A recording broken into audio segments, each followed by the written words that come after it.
සුබ දවසක් ඔයාලට. ශ්‍රී ලංකාවේ ගොඩක් ජනප්‍රිය ඒ වගේම රසවත් කෑමක් තමයි සීනි සම්බල් කියන්නේ. බත්, කිරිබත්, පාන්, රොටි මේ ඕන කෑමක් එක්ක කන්න පුළුවන් සීනි සම්බල් රෙසිපි එකක් තමයි මම අද හදන්න යන්නේ. ඒක හදන්න කලින් අපි මුලින්ම සියඹලා පේස්ට් එක හදාගෙන ඉමු. ඒකට සියඹලා වලට ලුණු සහ වතුර එකතු කරගලා හොඳට මිශ්‍ර කරලා ඇට අයින් කරගෙන මේ වගේ පේස්ට් එකක් හදාගන්න. දැන් මේ ලූණු වලට සියඹලා පේස්ට් එක එකතු කරගෙන හොඳට මිශ්‍ර කරලා ලූණු වෙන් කරගන්න.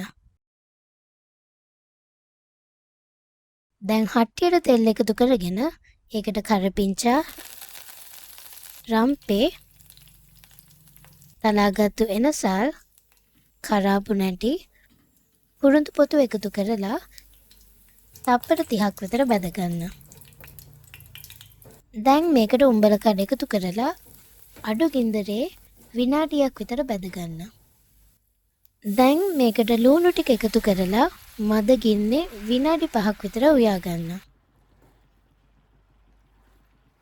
මේ වෙලාවේ මේකට කෑලි මිරිස් එකතු කරලා තවත් විනාඩි 10ක් විතර උයා ගන්න.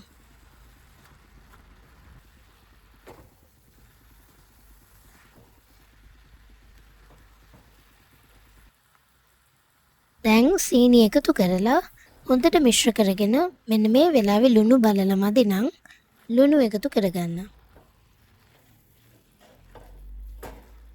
දැන් මේක පියනේ වහලා විනාඩි 5ක් විතර තැම්බෙන්න තියන්න. ආපහු පියන ඇරලා මිශ්‍ර කරගෙන ලිප වහලා විනාඩි 5ක් විතර පියන වහලා තියන්න.